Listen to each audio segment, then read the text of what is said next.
Am I live? Hope I'm live. Hope I'm live. I think I'm live. Oh, hey. You caught me fiddling with my microphone here and going through technical difficulties.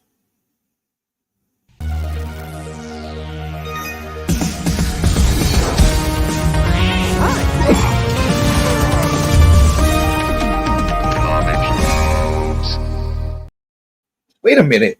That's not my intro. That's not my intro. Don't sue me. Don't sue me. Don't strike me down from the YouTube heavens. That was not my intro. This is my intro.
Now that is an intro. In order to have an appropriate intro to any kind of show, it has to be obnoxiously long and completely out of date. So enjoy, people. Enjoy. And now, guess what we're gonna do? We're gonna influence somebody. We're gonna influence somebody that's been on my radar for quite some time. I actually think that this is one of the reasons why I started watching comic book content to start with. It was Comic Tropes. It was Comic Explained, Rob. It was Stel and the Comic Pop people. I hold them at the Mount Rushmore of the best of us as far as what the best comic book content. And I'm actually looking forward to this.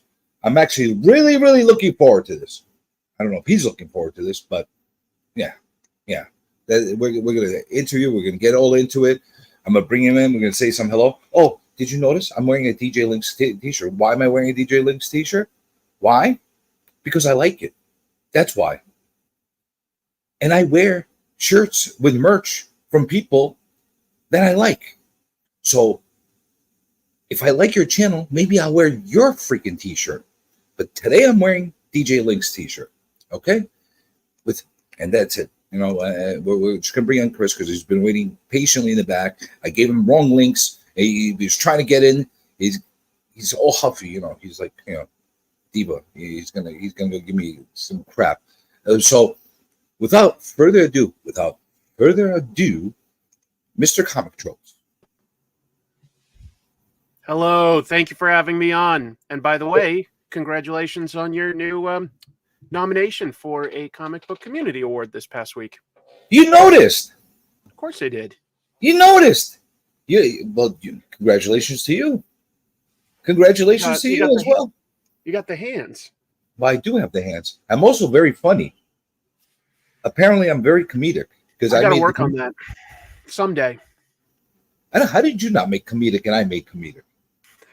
I don't know how it gets done, but congratulations. I think you have funnier content. I'm a very serious guy here. I don't know how I'm funny. Ha ha he. You do the funny stuff. How did you not make it? I don't know, but I didn't. You did. Congrats. Well, thank you, and congrats to you.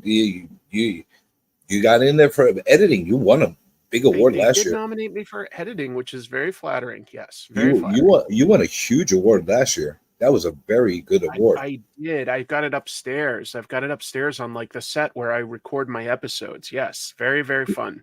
Are you sure that's where you put it? Not to like You hold can up watch like my episodes. You can watch my a piece of episodes. lopsided furniture, just to like keep it tight and that kind of thing. Does it mean anything to you? Did the awards do they actually mean anything to you, or are you like, Of course they fine. do. How Do could they really? Of course. I've never been nominated for any sort of award for anything, I don't think, before the Comic Book Community Awards last year. It was very flattering. That's a shame. Why the hell hasn't anybody acknowledged you? Well, I don't think you I should put go out. myself out in that regard, you know? Like I'm not going to go out and create like my own Wikipedia page or anything like that. I'm just going to let the work speak for itself and focus on creating good content and come what may. So I loved getting nominated for that award. Yeah. Well, I'm glad that you love it, because people, I think, are going to keep nominating you for this stuff, and I think at one point they're going to get so sick of you winning stuff that you're going to aggravate everybody, and they're going to oust you like the rest of That's the the community. goal. That's the goal. Just piss everyone off and on my own terms. Just get out of this racket on my own terms by pissing everybody off. That's my goal. That's how you know that you made it big, when everybody hates you. No, Now everybody loves you. I just love comics. I just love talking about comics, and I think that I think that content creators like both of us, that we do sort of foster overall the community that we want. You can't control them, but I think you draw in people that are somewhat similar to you, and I think that I think that my viewers are generally very passionate about enjoying the storytelling medium of comics, and I love it. Are you gonna copyright strike me for taking your intro and putting it on my show? Oh yeah, it's already done. So hope you had a good run. You can take my gazillions. I need my Brought gazillions. it on yourself. Brought it on yourself.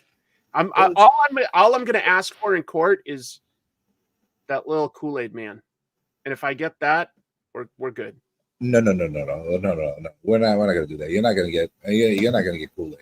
Judge now. Don't. You'll be lucky. You'll be lucky if you get punchy, but you're not gonna get Kool-Aid. But thanks for coming on. We're gonna say a couple quick hellos to everybody before we get into it. Not gonna make an overdrawn hellos. Everybody knows one hello. That's the rule here. So, GT Key Comic, hello. Always the first in every chat. Isn't he? Yeah. He's always there. And you got MJ Comics, great show, and I will watch tomorrow on the Rewind. Thanks for telling us. Why didn't you just tell me tomorrow when you watch on the Rewind that you watched it? And you don't have to tell me ahead of time that you're going to watch it. What if you don't watch it? Too much information. Thank you, MJ. And we got Whack Comics. Oh, I don't know. Are you ready for this? I think I'm ready. I've been training for 2 weeks. Comic Journey reached out to me 2 weeks ago. I've been running up mountains. I've been lifting lumber. I've been in training simulators for the last 2 weeks. I think I'm ready. It's a little nerve-wracking being interviewed by me, right? Yeah, I'm terrified. See, I'm the boogeyman. And then we got BFIT for all the way from New Zealand. We have Australia. We got all international people. This guy's England, man. This guy's Australia, man. And this guy's New Zealand, man. Very cool. All over. And we got Psychotron, my favorite name in the community. Okay. And we got DJ Licks. What up? What up? That's a great logo, isn't it? That's a great logo. Oh, he's great. I love Licks. Everything he does well is on a professional level. You're competing against him on editing. Oh, am I for editing? I okay. All right. That's going to be an interesting battle, because he's got a lot of fans, but you got a lot of fans. So let's see what happens. We'll see. We got Evil's Comics. Hello. I said hello to you. You don't get two hellos, Links. I don't want it anymore. It's broken. Yeah, well, I told he's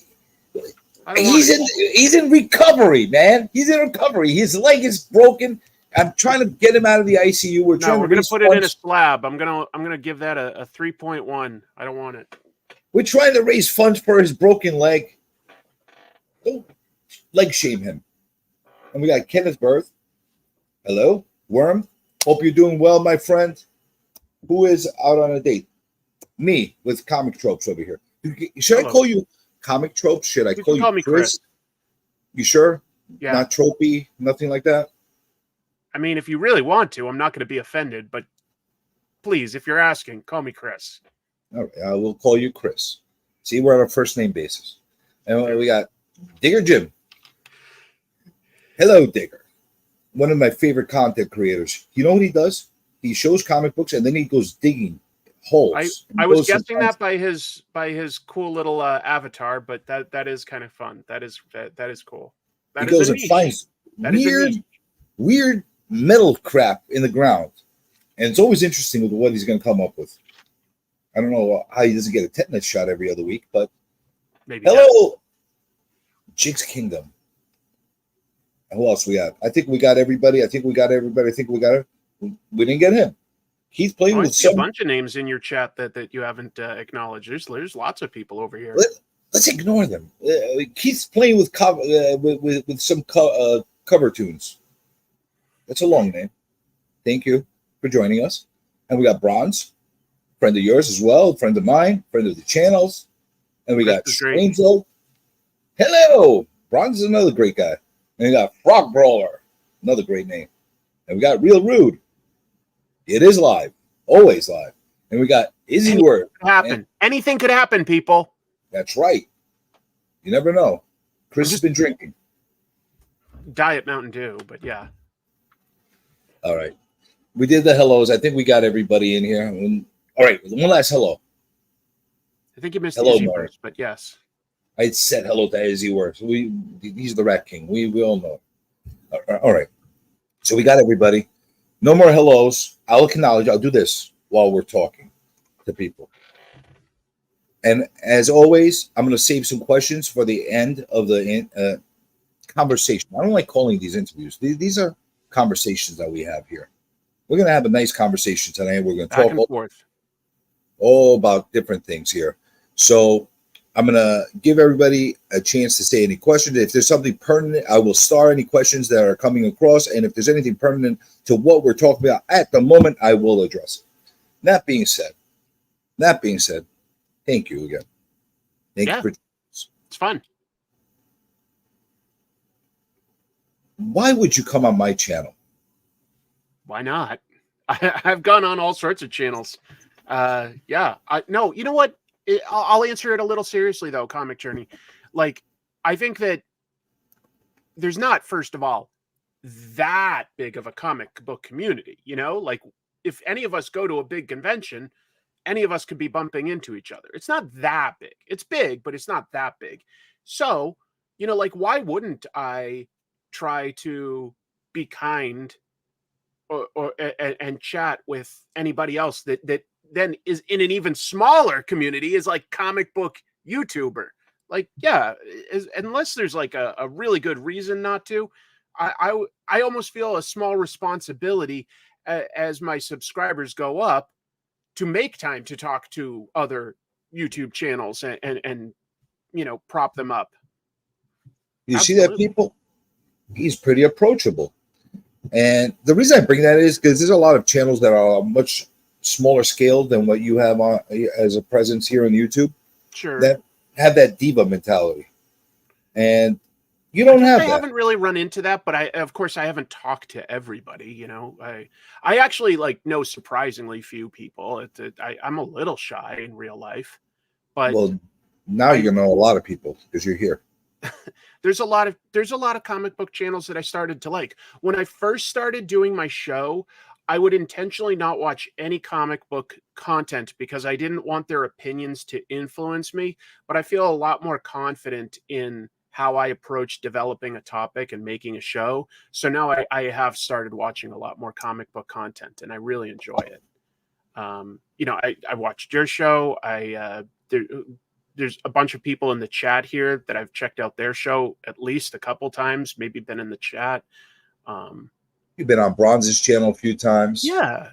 Well, at least in the chat room. At least in the chat room. Today, here's one to shout out.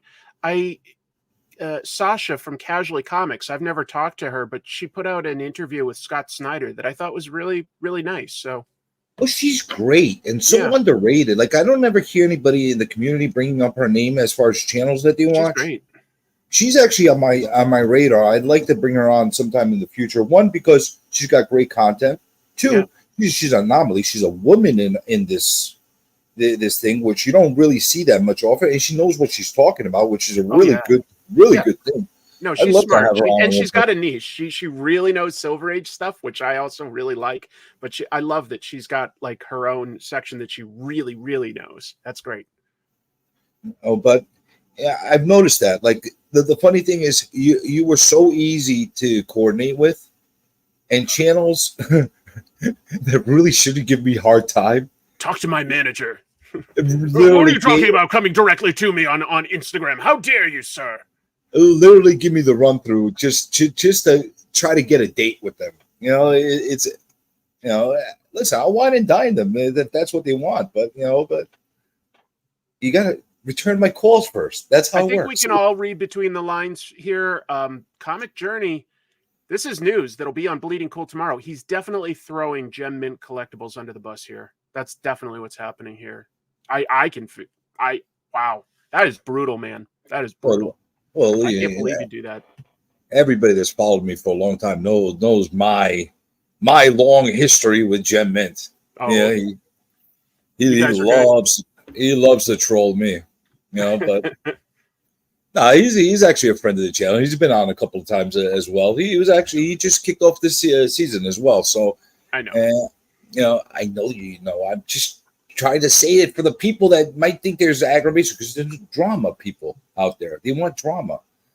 And that's why I'm happy to have you here because you probably are probably the most like clean, drama-free guy in the community. Nothing. Yeah. I looked. That part takes a little effort, to be honest, because just to be clear, sometimes you want to talk about stuff that's really important to you outside of comics, and you have to like really think about it and go like, is this going to connect with my audience? Is this going to like make a difference? Yeah, but you don't shy away You from have to think about controversial that. topics on your videos. I've seen you talk about stuff that is a little bit Sometimes there's stuff. controversial, but Yeah. you stay away from controversy. You report on it. You speak about it. I will. You cover it, but you kind of like keep yourself out of it, kind of a thing, and To a that degree. is an Yeah. art. There's an art to that. I really believe that it's possible. But you are probably, yeah, I think you might be the cleanest guy in the community, and it's refreshing because all I've been getting is Yeah. drama lately. So Um, I'm looking it, forward to talk to you about this. it takes effort because honestly, like it's very clear after you've been doing, say, YouTube of any kind for a little while that you could always turn a dial, focus more on the drama, and it works. You know, the algorithm picks up on it, and your views do go up. But I thought generally, I know I'd get burned out on doing that long term. I might honestly enjoy talking about some drama here and there, but I would get burned out if that's what my channel became. It doesn't interest me as much as talking about storytelling and technique and history. You're That's what definitely keeps right it about fun to that. me. Absolutely right about that. I'm not The against that ticks stuff. It's just that it would burn me out.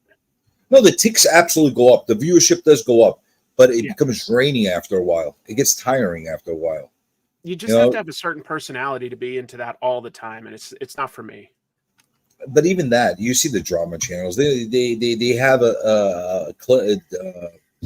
jumps in viewership depending on what the topic is. But Yeah. overall, it peters it peters down after a while because it's it gets tiring. You don't want to be depressed all the time, and it's like depressing. So Yeah. I I, feel like you'd start to feel like the need to almost fake it too, fake some outrage to be like, oh geez, I need to do content. You know what I mean? And I don't want to have to fake anything. well, if you want some outrage, go watch Comic Tropes' last video of him covering bodybuilders Yeah. in That's one of my less common things where I'm just finding a comic that I don't think is good and trying to have some fun with it. Yeah, because most of the time there's so many great artists, so many great stories throughout the world, throughout history. But yeah, sometimes I like to look at something kind of crappy and just have some fun. And Where do you that's what find these things? That's what I want to know. Where do you find these things? Like, I didn't even know this thing existed.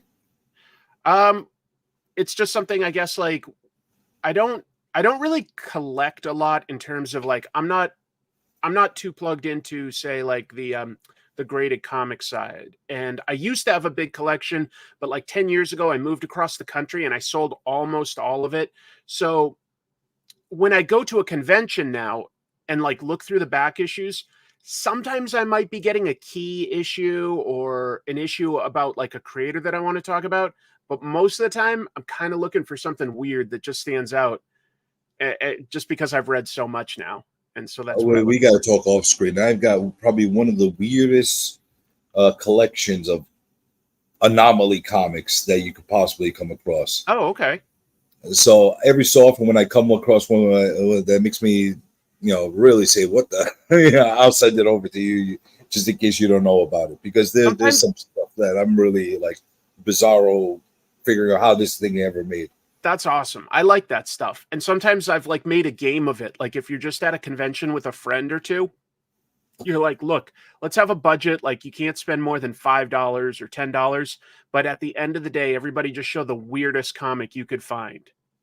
And that's just kind of fun. Like sometimes you find something really, really Hey, crazy. maybe you should do a thing like that where people send you their pictures of their weirdo comics, and You know, I did something like put that, them like off. in maybe my like second year, where I just said, like, send me the worst comics, and the whoever I arbitrarily decide is the best, I gave in turn a bad comic. Marie Severin had drawn a Hulk comic for official Marvel Comics toilet paper, and so like the comic was on toilet paper, and that I was like see the that. prize. Somebody sent me Lady Cop, and that was the one that I chose, and in turn I sent them the Hulk bathroom toilet paper comic. What It's an funny. idea! It's wild. You want to wipe your butt with Hulk. Yeah, Go and ahead. it was also like super like thin, like one ply toilet paper. So I was like, who is this for? Is somebody gonna like read the same comic like 50 times in a row? Or are they actually supposed to use this and just have like a miserable experience? Like make Red Hulk about 30 years before he came out? Well, I want to know if the people that actually use the toilet paper, if the actual ink transferred over to their butt while they're wiping. That'd be interesting to find out. But let's not get into that.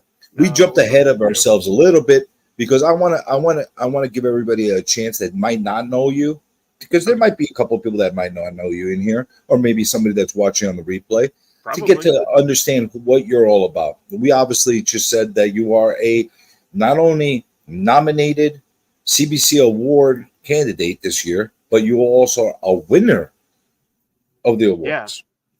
Yeah. And which award is that you won? It's a big one. They they gave me two. Hold on. I definitely won. They have something like the Stan Lee Creator of the Year award. That's the one I'm talking about. Yeah. The Lifetime Achievement Award. And right That now I have to admit the other one is slipping my mind because that It one doesn't sort of matter. overwhelmed me. It doesn't matter. The one that you want, the big one is the Lifetime Achievement Award. It was Because it was very nice to win it. that's the one that's the most important. That is the jewel crown of the awards. That you want to be that guy that is respected for your long time efforts in this YouTube crazy world. And speaking of which, you came on what 7-8 years ago onto the YouTube platform. Yeah. Somewhere between 7 and 8. Yeah. Yeah. That's amazing. Because honestly, to me, it doesn't feel like I've been doing it that long, but time flies, I guess. So yeah. I want to say I discovered you. I want to say 2018, 2019, right around that period. I Okay. discovered you, and coincidentally, by accident, you were. I I was looking up random comic book kind of videos, and I come across a video where you're eating peppers. Yeah, that was a very early one. For every trope that you, I forgot who it was about, but you I were think it was sitting. Rob Liefeld. Was it I'm pretty, Liefeld? I think so. And you were sitting and looking for tropes inside the comic, Yeah. and every time you found one, you would torture yourself by eating a hot pepper. A hotter and hotter pepper, yeah. Up to, I think, the ghost pepper I got up to. And I said to myself, this guy, there's something going either really wrong or really right with this guy. So you got me addicted at that point. Because listen, if you eat hot peppers for tropes on a Liefeld book, I think you're putting yourself for that punishment at that point because you're going to find them. I was just doing gimmicky stuff early on just to because I was entertaining myself, like in the early days, you don't have many subscribers or commenters. So I was really just doing it to entertain myself. So it was a little sillier. That, though. It was I a little silly. Miss that though. I do nice too. I do too. Sometimes it's just, I don't know. Maybe sodas. I will do something like that again at some point. You drink piss soda one day while you were reading Tropes. Yeah, it was all kinds of stuff that you've done that really engaged me. You did the gotcha ball thing for a while, where you were opening them up with the fan art as well. Yeah, really engaging content. So you pulled me in right away. But what got you to actually start making this kind of content? Because I don't think content of your nature existed at the time, and I actually don't think it exists at this time the way you actually do it. There's other things that review, historical type of issues in comics, but not exactly the way you do it. What got you doing that? Just doing it in the first place, or doing it the way I do it now? Doing it in the first place, and then finding that niche, that knowing that's the way you wanted to go about it. Did you have any prior experience making content? Sort of. Not YouTube, but I had done a podcast for about 7 years with a couple friends. We talked about the week in TV, like genre TV news, though, like sci-fi, science fiction, things like that, like shows like Doctor Who and Lost and Battlestar Galactica, Game of Thrones, that kind of stuff. And I'd interview, an actor or a writer from the show in each episode as well. But mostly it would just be us doing a roundtable discussion. And that was fairly successful, actually. Not in terms of ever making money. We never tried to monetize it, but we had a big following. I was competing on the Earwolf Network. That's like if you ever heard of Comedy Bang Bang, they have their own podcast network. And I was one of 10 shows that they brought on to compete for funniest show. And I was sort of that's flattering, but we're definitely not truly a comedy show or a TV show. But at least we weren't the first that were let go. We were something like the 4th or 5th out of 10. So I was like, fine, that's fine. That was fun. So I did that. That was something I had done before, but that was just voice, and I had a bunch of co-hosts, so I didn't have to fill all the time. But I started doing my show on YouTube. I've said this in some other interviews, but basically I mentioned earlier in this, I moved across the country for a job. After a few years, that the company downsized and I got laid off. And I'm sort of a workaholic. I really need to be busy all the time. So I decided to start the channel just for something to do until I got my next job. And then I just kept doing it, even though I got another job. And did you feel that it took off immediately, or you had a little grind? No, it took take attention. Yeah, I feel like it definitely took over a year. I don't know if it was 2 years, but somewhere around, it took a long time, it feels like, to get to 5,000 subscribers. And then as soon as I hit the magic number 5, it went up faster. And it's always gone up, but it goes up kind of slow, but it's always gone up. It's never gone down or plateaued. It just trickles up. It just trickles up. It's almost like milestone numbers that once you hit, YouTube starts pushing at that point again. Yeah, well, they do push you a little bit more at certain levels. That's definitely true.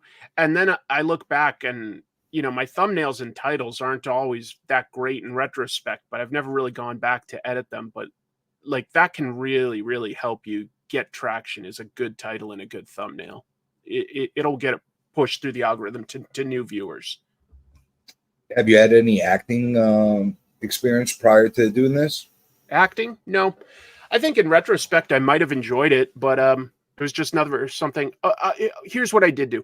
I used to do stand up when I was in college. I did stand up and improv in college.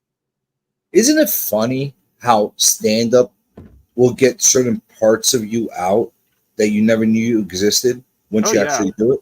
I miss it sometimes. Like it was easier to do at the time because some of my friends were doing it, and they've gone on to be very, very successful at it.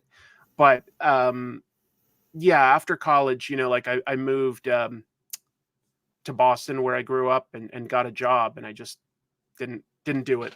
But maybe someday I'll come back and try it just for fun, do an open mic night or something. I would like to do that. The reason I ask is because you're very comfortable behind the screen, and not only that, there's certain things I'm that I've faking it. noticed. Just to be clear, dude, I'm faking it. Like I do get like lots of anxiety, but Is that true? You, yeah, you yeah. so it's I hear that a lot from a lot of people as far as the anxiety is concerned, doing the content, or is it only the live content, or is it the Mm, um not so much pre-recorded as anymore well? because I've been doing this for a while. Um, Even interviews, I don't get too nervous anymore. But going, the more you do it, the less scary it is. That's all I'll say. The more I do it, the less scary it is. I wouldn't, but I've sort of always felt like if you fake that you're confident to the audience, it looks like you are. So they don't stare at you in an awkward way. So as long as you fake it well, you're good. Kind of like what I do. Yeah, sure. Okay. Oh, you've got a niche. I think it's good, like what you're doing there. Like, and look at that. It's paying off. You might get best hands. You might All get right. best hands. Listen, I'm sure that they're going to troll me again this year because that's what they do. But Just keep those cuticles clean, and that's that's what'll it. get you the votes. Oh my God, could you imagine I came out with like yellow nails and Oh, crusty cut up that? That's how I get it. But so you started off that way. Then you saw it was moving towards a good direction as far as growth in the channel. yeah, You there's other elements about you that people might not know unless they're watching your content or maybe you've seen other interviews in the past. But depends on which interview you're on.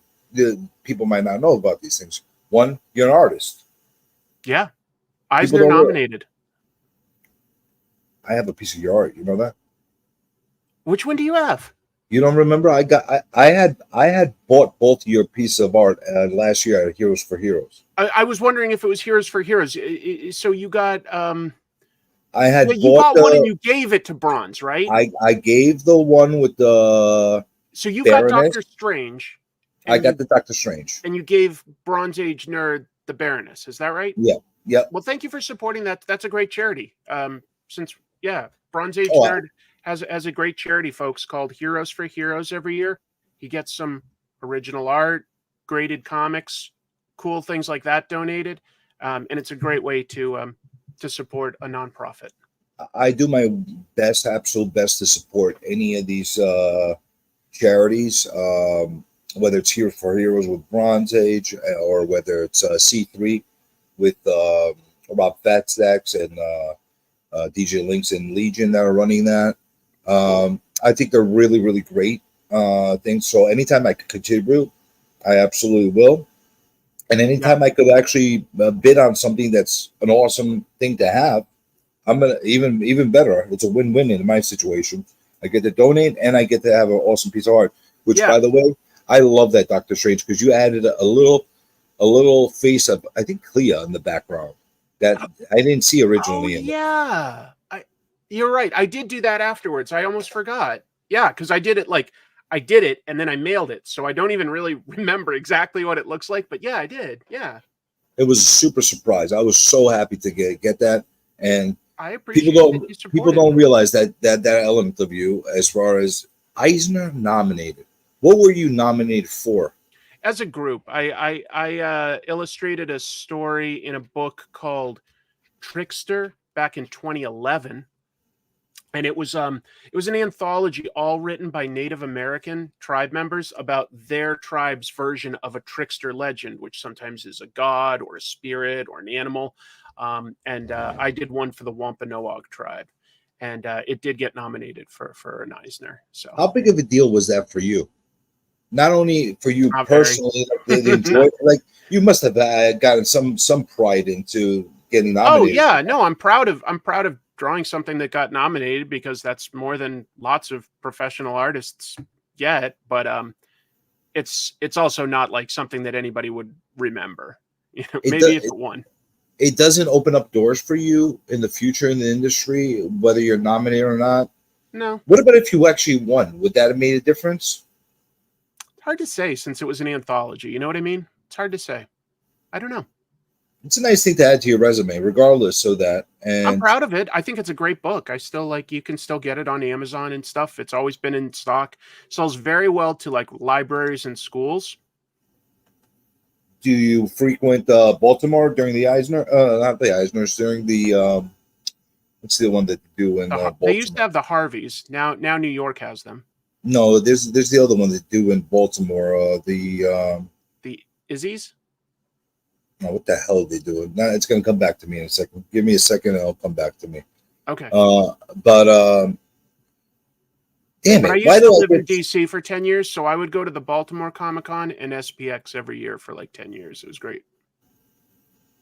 CJ Chris both deserve a round of Oh, it's the applause? Ringos, right? Yeah, the Mike War Ringos, Ringos. that's what it was. That's right. Those are great awards. Yeah, it's somewhat newer, somewhat, but yeah. So I wasn't thinking of it, but yeah, the Ringos are great. There's a lot of great nominees for that this year. Now, now, Yeah. do you've done some writing as well? Well, yeah, but it's all just to be clear, like kind of indie self-published type stuff. I've got But some ideas, and now I've probably got enough of a platform that I could either do crowdfunding or pitch it to someone. I just need to carve out time between working to actually like sort of hire an artist and get it done. Because I would be more comfortable writing at this point. I'm a do very you, slow artist. I'm a very slow artist. do you have the high motivation to actually do something like publish something again? I'd like to say yes, but then again, I haven't done it yet. I get like sort of sidetracked with just getting comic tropes out, but no, I sort of made a little vow to myself that I would get some stuff out at some point, and it was because like I had a great friend who was a comic book artist. His name was Jeremy Dale, and he did some great stuff. Like he did his own comic called Skyward, and he did some GI Joe stuff, and he just like had this weird thing happen where like he had a heart defect and he just died really young in the middle of the night real No, it's and I've awful. always been like sad about that, and just been like he would have made it so much further in the industry, and I've sort of been like, geez, I'm still around. I almost owe it to him to give it more of a shot and just say like, hey, like what am I doing with the extra years that I have? So I know that's a little dark, but I sort of do say that to myself every once in a while. I go like, geez, dude, you got so many more years than Jeremy. You should use them better. You know what? The dark things a lot of times motivate us to do very bright things in the future. So I hope so. you have to Yeah. think So I've about got it some from that stuff aspect. like I've got like some stories, several like different ideas for comics, like in different genres that I've definitely got like written down in sort of like what do you call it? An outline, but not scripted yet until I find the right artist or Well, I could artist. assure you, you do have the following enough to be able to support that. And I think that there's enough of a crowd out there that's wanting to see something um, coming from your brain and seeing something original being developed soon. So I would like to do that, to be don't honest. wait I on it would too like long. to. And I don't even need it to like, I don't want to transition away and being like, this was just a stepping stone to get to be a pro. But I love comics, and I do have some ideas I'd love to see represented as comics. So I would like to do that. And we're seeing like, more content creators get little opportunities. I don't know how many of you guys in the chat saw this, but Comic Pop, Sal is writing some backup Terminator stories on Dynamite's upcoming Terminator book. I think that's a pretty cool opportunity. When For are they going to give him the Predator pirate story that he's been clamoring for? He hey, needs that. maybe this is a stepping stone to getting that done. I don't know. I'm Let's see happy when for that him though. happens. I'm Oh, happy. I'm super. I actually am looking very forward to actually meeting him one day. I'm sure I'll run into him at NYC. You're going to NYCC this year? Yeah, I'm gonna go on at least. I'm gonna go Saturday. I'm gonna go Saturday. That And that's the day I might not be there. I'm going to be there Thursday and Friday. You know why? no. I hate Saturdays there. I kind of love how I hate insane it them. is. It's my best opportunity to say hello. I'll be honest. At this point, I primarily go to New York Comic Con to say hello to a lot of people, maybe line up an interview or something like that, as compared to like shopping. And I've been going to New York Comic Con since the first one because my best friend from college lives in New York. So it's also an excuse to hang out with him. We both like comics. We spend the day at the Comic Con with our family. It's really fun. We have a great time every year. Who knows? If I end up being there Saturday, we maybe will meet face to face. But I like Thursday and Friday usually because I can network better on those days. I met Because of, Izzy at the last one. I don't I'm think sorry there's about anybody that. else in the chat there, but I met Izzy. I'm really sorry about that. I'm almost over it. It's almost been a year. Did he try to shake you down? He did shake me down. Yeah, yeah. He does that. Sorry about that. Not all New Yorkers are like him. I wish you He's didn't from bring the it up, but Bronx. gotta He's be from the honest. Bronx. No, it was nice. So, last published work that I know about, maybe I'm wrong, so correct me, is a cover that you had done for Dynamite. Yeah. Less than a year ago, Uh or about a year ago. yeah, not quite a year ago. That's true. That is the last thing that came out. Yes, that definitely is. Yep. I Nick was at that Dynamite let me do experience. that. What? How was that experience of actually doing just a cover Fun. for? It Do you was fun. prefer that over the actual panel work, or Oh, I don't know about prefer. Sometimes it can be a little easier to finish a cover versus a page because a page has multiple elements of storytelling and you might be like mapping out several perspectives instead of maybe just one. So, from my limited experience, like covers are a little more fun, but it's a different set of skills. you go But I wild do with the have some cover? stuff that will probably be coming out. Not a lot, but I've got something small that'll be coming out. I just can't announce it yet because it hasn't been scheduled. But yeah, I do. I did draw a couple things that will be coming out. All right, we'll be looking forward to that. We'll be watching. So you went from Comic Tropes, which is a fantastic channel, to expanding to a second channel, Pros and Cons, Yeah, yeah, yep. and you split them in a fashion where you have all the pre-recordeds on Comic Tropes for the most part, and you're doing all your lives on Pros and Cons. Was there a specific reason why you wanted to take that approach? I mostly do it that way. Yeah, there is. So when I was building comic tropes, sometimes I'd do a live stream and just draw for fun, chat with the audience. It was great. And I would do Inktober every year. And that was good for like the first 2 years when my channel was still pretty small. And then the third year when I did it, it killed my views because a lot less people will watch the live content than the fully edited analysis videos. And it really threw the algorithm off in a major way. And like all of a sudden, like my views on like the edited content kind of tanked for a few episodes. And it took me a while to like realize, oh, the algorithm doesn't like that I'm doing these lesser seen live streams. It's saying, oh, he doesn't get several thousand views, he gets a few hundred views. We don't need to promote this stuff as much. So that's why I decided to start a second channel. And then since I had the channel, I was like, you know what would be fun for me and keep me invested in comics?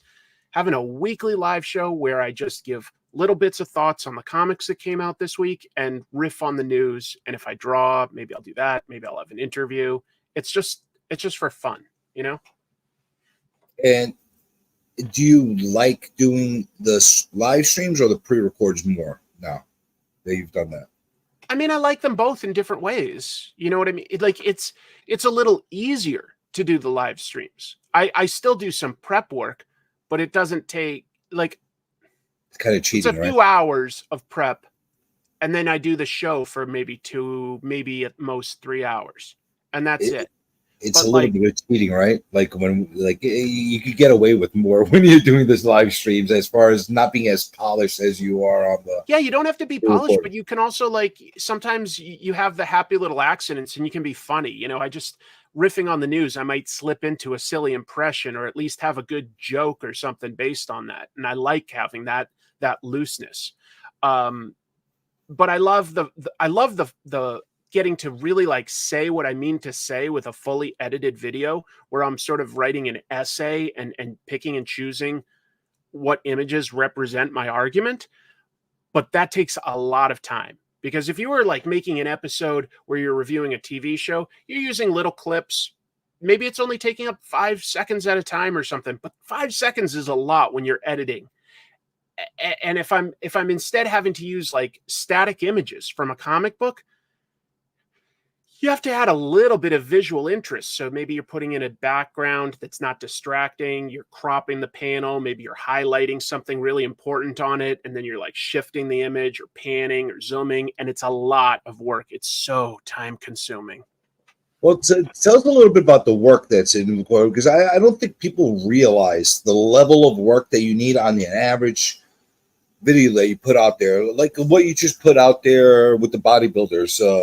Yeah. Was And that was like recent. an easier one because it's only one comic, right? Like, whereas if Mhm. I'm talking about, say I did somewhat recently Mike Zeck or even like some history of Deadpool, then I'm putting together something like 20 or 30 comics, plus maybe some photos of conventions or promotions or advertisements. You know, so I'm gathering all this stuff. It takes forever to gather it. It takes So, what's forever. the average amount of time you need to put together one of these average length productions? I would say realistically, just the editing portion of it, a minimum of 20 hours. Probably it can easily be double that. So And that's why I that's can't do it weekly anymore.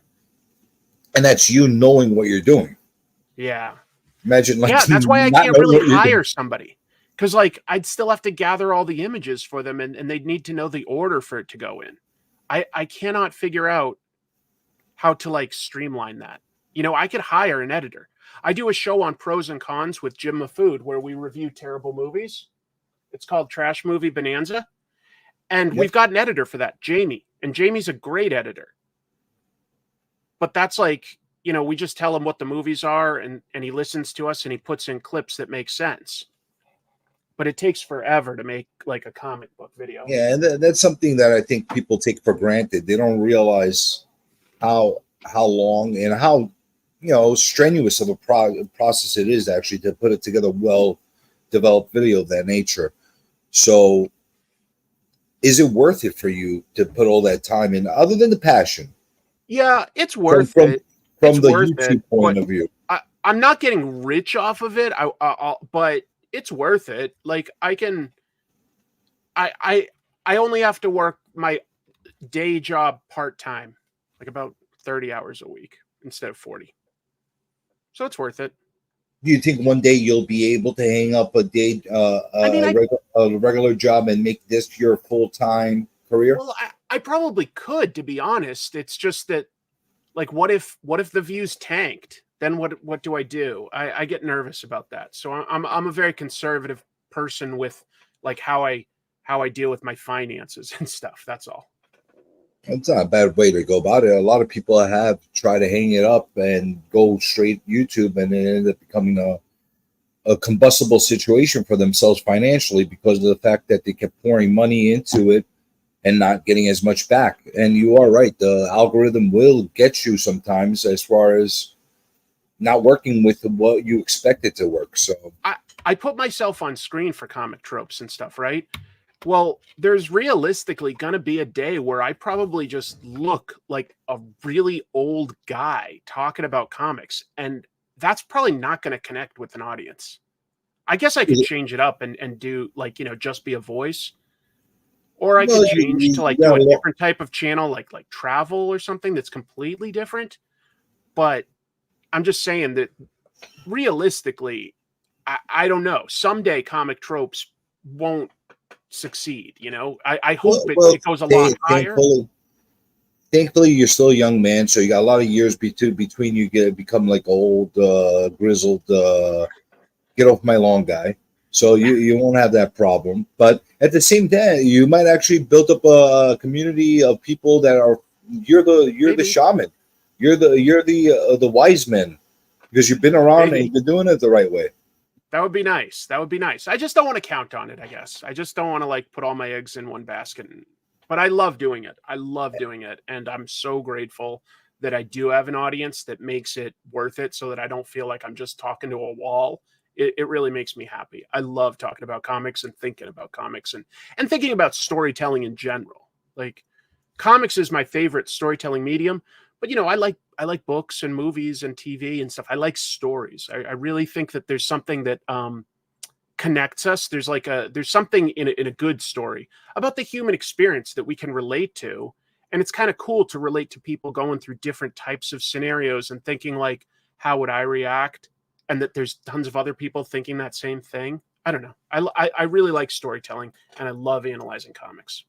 Have you ever had any networks or any streaming services approach you as far as putting out content on their platforms? Yeah, but they have always sort of said what they want me to say, and I'm not comfortable with that. So since it was like several years ago, I'll give you a great story, okay? I Oh, don't know if perfect. I've told this one before. I may have, but I don't know. Amazon came to me to promote that animated boys show, which I think might have been 3 years ago. About sounds about right. Something like that. Okay.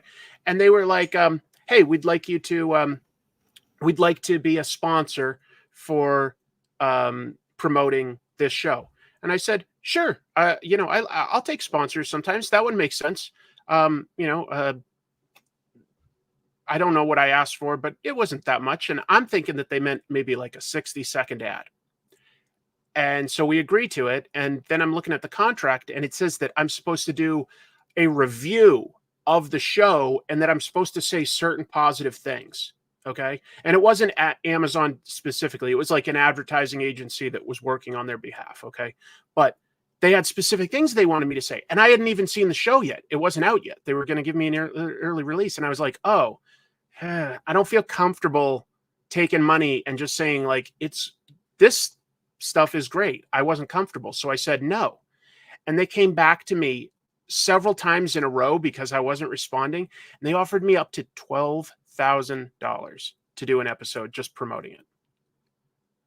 And why the hesitance? Was what they were asking you to say so egregious, or something I you don't were? know. I hadn't seen the show. I hadn't seen the show. So I was like, look, I like the boys. I'll probably like this, but I don't want to take money and say like these positive things if it's not heartfelt. I felt like that would be very disingenuous to my audience. So I've turned down like money on my show. Like that's what you were asking if people came and offered me opportunities. And the Well, answer is yes. I was actually asking from a different perspective, but Oh, from the sponsorship perspective, I get that. I yeah. was actually asking from the perspective of you having original content on their platforms, almost like Oh, you know how Netflix drops yeah. the toys that made us or Yeah. stuff like Nothing that that. nothing that seemed like that legit. Yeah, like the answer is yes, but I've never felt like very confident that it was going to move forward and get made type thing. Like there's production companies that will reach out and be like, we want to pitch a show, to Tubi or something about comics, and we want you to like make the content, and all you have to do is make an hour long episode, and maybe it'll get picked up. And I'm like, what do I get paid? They're like, well, you get paid if it gets picked up. I was like, doesn't sound very legit. So why don't But, they but I take get things like that. So why don't they take one of your existing ones and try to push it there? Nobody's wanted that because I'm like, well, maybe if you can. The closest I've come is like the show I do on Pros and Cons called Trash Movie Bonanza. We do show that on Rob Schraub's online site called Schraub Home Video. I don't know if you know Rob Schraub. He did Scud the Mm, Disposable Assassin and directs a lot of TV. He's got a yes. yeah, he's got a site called Schraub Home Video, and on Sundays he streams live shows that aren't archived. But we do stream our trash movie bonanzas there, and those guys are awesome. Yeah. You seem a little apprehensive or a little cautious as far as going down that road. Is it that you're afraid that they will damage your brand, or is it something else that's holding you back? Uh, it's probably just a combination of things of like being maybe I'm too cautious, maybe I'm being too protective of something that I don't need to be. I I feel like there's very little that I can offer my audience that you couldn't get from all these other great shows out there. We've mentioned shows like we'll just say like, Comic Pop and Casually Comics. They're great shows. But what can I offer? All I can say is I can offer my honest opinion, and so I just try to protect that. I don't blame you for trying to protect it, but maybe you should, give a little bit more, of an open ear to some of that stuff, because Maybe. I could see your content translating over to certain other platforms other than YouTube, and if you did something along the lines of the documentary style thing with your unique comedic brand to Yeah. it, I think that could work. Yeah, that could work really, really well. Well, maybe you're right. It's something to definitely think about if the right opportunity sort of got passed along. And if my channel, I've said this before on some of my live streams, like if my channel got big enough that it, more than paid for itself, like I could easily like, hire more people or something like that. I would love to do sort of a documentary series like what this Japanese creator I love. His name is Naoki Urasawa, and over in Japan on their version of PBS, he has a show called Monben where he'll take himself and a camera to visit a studio of an artist and see how they work and ask probing questions, and he'll like sort of stay with them for a week, and then they'll sit down and like look at the pages that are projected and sort of like talk through it. I love that. It's like a documentary TV show. It's so good. I would love to do something close to that if I had like the money, where I was like, I'll fly to St. Louis this week to do a show with some artist. So, what's it going to take to get you to that point? Are we going to have to get you to 500,000, a Yeah, million probably at subscribers? least 500,000, I would say, like, would be realistic. Maybe more, but like I think 500,000 I could find a way to make it work, but like not now. I'd go broke. Listen, I think you're going to get there. Sooner or later you can get there, and I have noticed that there is another flux of interest into this genre, and the more time passes and the more we're in pop culture as Yeah. far as movies and all that's concerned, TV shows, I think that more and more people will start coming into the YouTube little niche that the comic books have. Although it's not that small, there is a lot of channels and a lot of contents out there, and there are a lot of Yeah, there is. um, I I I think subscribe to there, but they're more news based, I guess, and like jack of all trades kind of channels where they're mm, all into all kinds of pop culture, including comics. yeah. Yeah. That stuff's always big. I think so. I think if it all depends on how we define comics readers, because if we just say like anybody that reads comics, it's bigger than ever when you count stuff like how well books like Dogman or, Smile and Guts by Raina Telgemeier, like those books sell so big and they are comics. Manga sells so huge here in America these days. So thanks, Izzy. Um, I'm just saying, like, like there is a huge audience for that reads what is comics. So you're right. Like there's a lot of potential there. That's a fun question. Do you have an opinion on that one? Let me put it back up. Hold on. What is the world's greatest decade in the comic book history? I was going to save it for later, but we might as well leave it up right now. For me personally, just from a nostalgia point of view, Yeah. and a personal preference, 80s for me was the decade, because the amount of indie stuff, being a New York guy, Yeah. that I got to see, the amount of just a lot, and I being part of that wave, part of the wave of the growth, because that's when comics really took off into mainstream, in my personal opinion. They were always around, but 80s really cemented that for everybody, in my personal opinion. It's a tough one because because how are we defining it? That's up to us. I lean towards the 80s too. I think a lot of that is probably also shaded by my personal nostalgia, but Marvel and DC were both taking big swings and trying stuff that was a little different. The stuff Frank Miller was doing at both companies in the 80s was really, really strong. There was a lot of cool indie black and white stuff coming out that was great, from like the Tick to Ninja Turtles. It's still some underground stuff that was really good, like American Splendor. And they were even starting to import some manga through Hmm. some of those companies, like I want to say Eclipse and stuff like that. So the 80s could like represent a, yeah. It's just, I also think that like where we're at right now is also like honestly super awesome. There's like just so much good stuff coming out. There is. I'll say something. One of the funniest things that we see always talked about is how like pretty crappy the content is in modern times, and that's always been a conversation. No matter what time period you're at, you go back to the 80s, and people will tell you this sucks. It's not the 70s stuff. It's not the 80s stuff. Yeah. You're always going to have people Exactly. that are going to criticize it for what it is. And the one thing I have noticed, and is the forever same trend, decade to decade. There's always going to be a lot of crap out there, and there's always going to be some really good stuff out there. Exactly. Exactly. I agree with that. I think that like people, it's very easy like in the present to notice the stuff that's crap, and you tend to forget about that 10 years later. So like the previous decades, I'm just saying, can get a little idealized, because I look back and there were problems with the 80s too. I think we leaned a little too much into grim and gritty for a while and style over substance.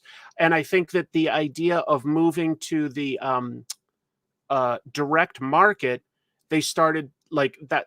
They went too heavy there. They went too heavy there, and those are things like that, like started there that were like good at the time, but like was also the beginning of a problem. Like I think that like long term that led to less readership when they started going just direct market.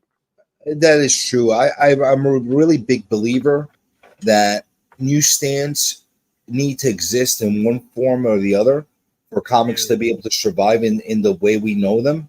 Yeah, comics need to be a little more disposable and like just printed somehow cheap and not treated as that valuable, but then the ones that survive will be that much more valuable. I mean, there's nothing wrong with making a like a shitty quality reprint of something and putting it on, a supermarket stand or Yeah. a Walmart or wherever they want to put them. But it seems like magazines are out of favor.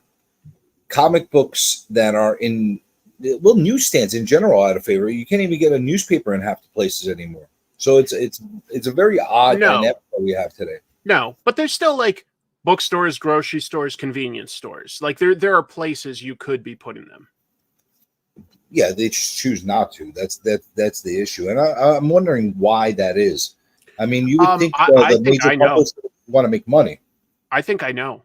Honestly, I think that once Marvel and DC were both acquired by big companies, those companies were totally comfortable with just using it as sort of like, we own this IP, we can merchandise and license it.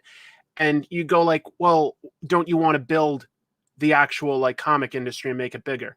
And the answer is, I think for those two big companies, they're very comfortable with where they are.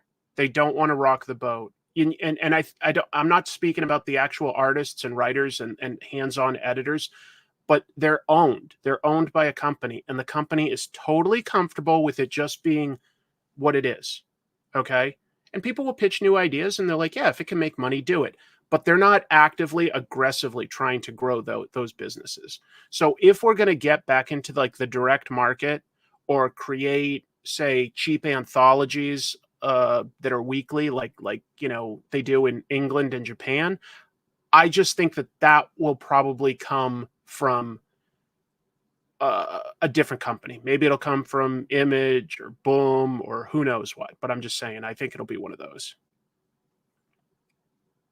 I don't know. I you think it's maybe the people in the marketing department that are just not understanding that there is money to be made in that.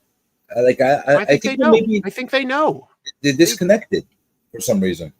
I think they know, and I just don't think they care that much. And I'm not trying to be that cynical. They don't want to lose money, but they also just don't care. It's such a tiny for DC especially. That conglomerate is so massive that the revenue is like less than 1% of the conglomerate's overall revenue for the year. It's like 0.5%. And we're not talking profit, we're just talking revenue. It's 0.5% or something. That's so inconsequential to them. Yeah, but you know what? 0.5% if it drops for shareholders, they'll notice. Maybe I'm being too cynical. I just feel like I think you you know, are. I think you are being cynical of it, but we're right to be cynical about it because clearly there is some oddball trajectory that they want to take with the way the books are being distributed, and I think you're going to see the real effects of it in a decade or two from now, where the actual hard, printed medium is not going to be accessible. The comic shops can't they survive. try and I see them trying some new things. And if it took off, I'm sure they'd be very happy to easily make more money. They're just not putting a lot of resources into trying new channels, is what I'm saying. It's not that they're trying to abandon or tank. They're supporting the channels that are there, but they're not investing in new channels much. But they're doing a little. I do think that there's a possibility that the compact comics from DC could take off. That's a very good value. The $10 for like about 12 issues. That's a Like very good. old school digest style. That Yeah, basically they used it's to have them all the time for Archies. They survived.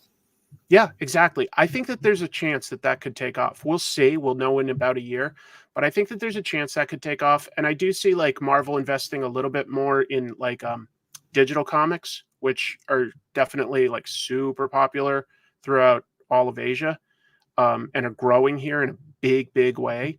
And I think that the trick there is just figuring out exactly how to monetize it properly. Nobody's quite cracked that, to be honest.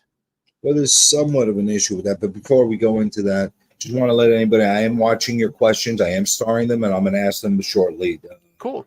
as soon as we get through everything else. But as far as the digital issue with comics, you have a situation where they don't know how to necessarily monetize it, but there's No. also a problem, an intangible problem, because you have a very niche market of people that buy and want the actual hard printed medium because of the collectability of it.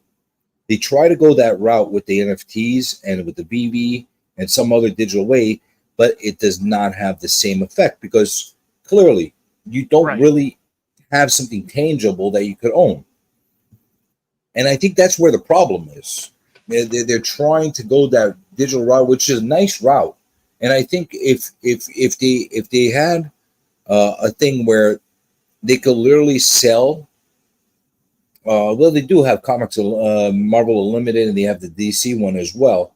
Yeah. But It's a little but it, different though than what I'm talking about with webtoons where you're scrolling because it's what format was it created for? Because either way, you're sort of like making some adjustments to push it into the other format. Because webtoons is great when you can just scroll. That's a great way to read comics. It really works. absolutely, and you did But if have you're taking comicsology.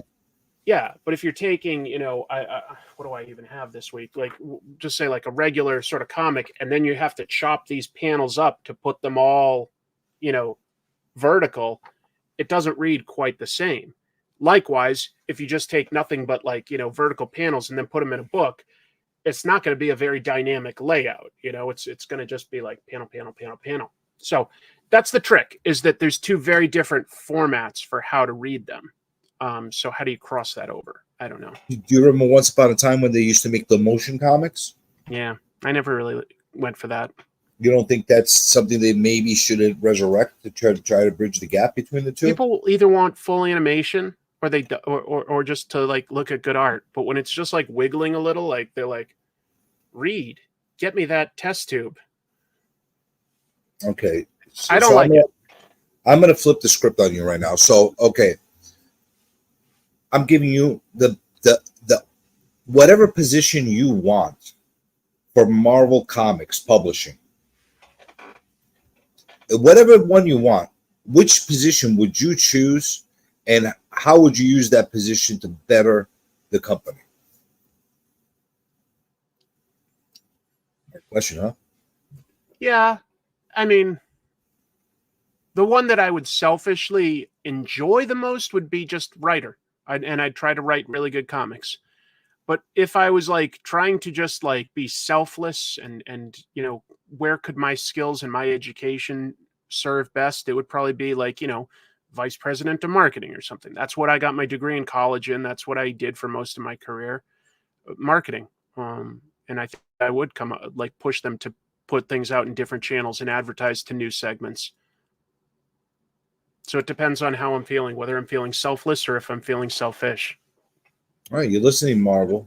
You have a very qualified candidate for one of your high position jobs. You know, It give doesn't him have to the be Marvel. opportunity. There's a lot of great companies out there. You can all like bid on me, and I'll just sell myself out for whoever pays me the most. All right, you're all listening right now, good publishers. You Give know, Chris an opportunity, and he's going to make comics great again. Okay, that's how it's going to happen. well, I don't think they've stopped being great. I really According don't. to the public, the negative drama that is good, they think it's done. You see all the articles that say it's over, comics are Yeah, dead. I see it. I don't really agree. Same thing happened in the 90s. Same thing happened in the early 2000s. Same thing happened in the early 80s. You know, they're Even funny if, books. yeah, look, the comics sold really well in the 40s, but then again, the people that got rich were the companies, not really the artists. Even if they got paid better rates than maybe they got paid today, nobody really got rich on them. And then they've been more or less steady after the 40s. You know, after the 40s, it dropped off when people shipped off to World War II and then came back. Like, you know, what was big then was romance and crime and horror, but that was somewhat short lived. That was somewhat short lived before, you know, all the House hearings and Senate hearings or whatever it was. And then it's been superheroes ever since. So, as a creator, I actually want to hear your thoughts on how you feel the industry has progressed or regressed over the years. I think they've finally progressed in like the last maybe 15 to 20 years. I think that we're seeing a lot more genres do very well. I think that horror is very good, very strong these days compared to any other time other than going back to sort of the 40s, 50s.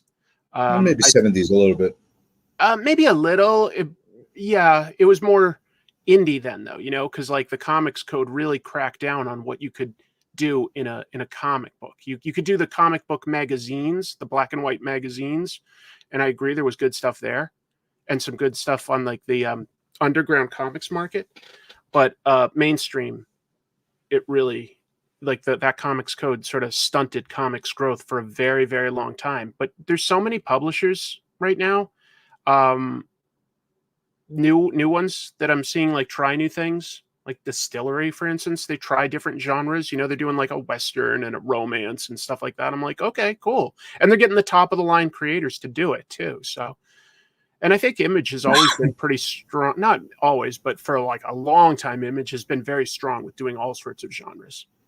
I Do think that you Valentino feel and Larson and certainly Stevenson have really expanded what Image comics can be.